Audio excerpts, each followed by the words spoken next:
How's it going, guys? It's Flint here. A lot of you guys have been asking for a range test of the Revolver, so that is what we are here to do today. As you can see, it is very sunny outside.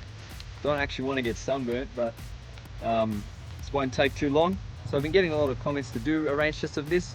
Now guys, you're welcome to leave comments for any type of recommendation for a video that you want to see.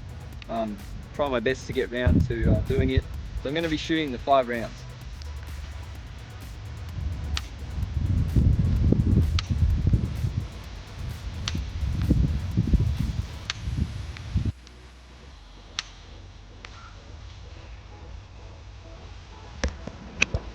Okay guys, so what I've done is I've just left my thongs where I was shooting from.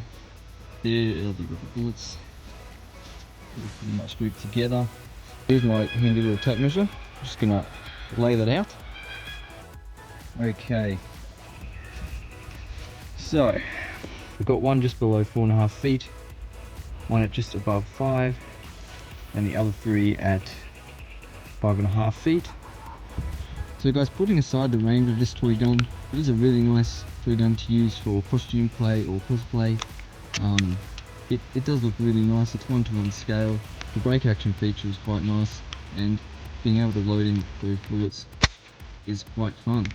Anyway guys, there's the range test. Thanks for watching. We'll see you next time.